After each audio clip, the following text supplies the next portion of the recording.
I'm going to join in the comments of my colleague and friend, Senator DeFrancisco. It's not fruitful, it's not ongoing, it's dead, it's fruitless, it's a disgrace what we're involved in right now.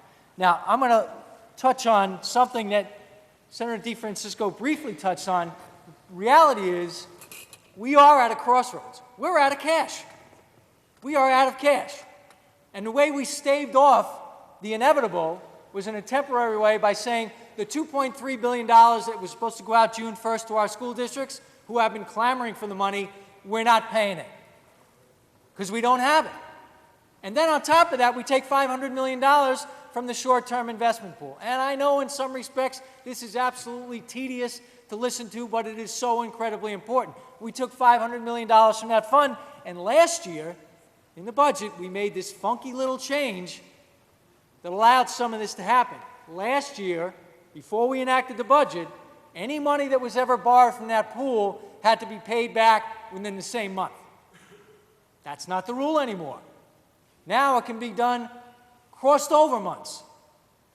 So now, instead of paying it back within the inside of a month, it can go for 4 months or to the end of the fiscal year, whichever is shorter. And I know that there are some discussions, not on a list, not publicly, about potentially doing intra-year transfers.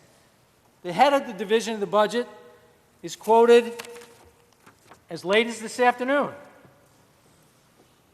New York has been able to stave off an empty treasury thanks to holding back on aid to municipalities and schools. Division of Budget Director Robert Megna said this afternoon. And then he goes on to say, I think it really depends, in terms of layoffs and things we're facing, how successful the early retirement program is. But there's almost no scenario under the early retirement program where we would get all the savings we need. Ladies and gentlemen, we're out of money. I don't know how we can possibly go back to our constituents and say it's ongoing and it's fruitful. There's nothing going on. There's nothing that's happened since the leaders' meeting last week. I went to parades over the weekend just like everybody else. It's embarrassing to have to stand there and say, no, there is no budget. No, there is no prospect of a budget happening anytime soon. So I'm going to do what I've done for the last 8 weeks. I'm going to exercise the one power, discretion, and absolute authority that I have, just like everybody else in this chamber and across the way in the Assembly. I'm going to use my vote.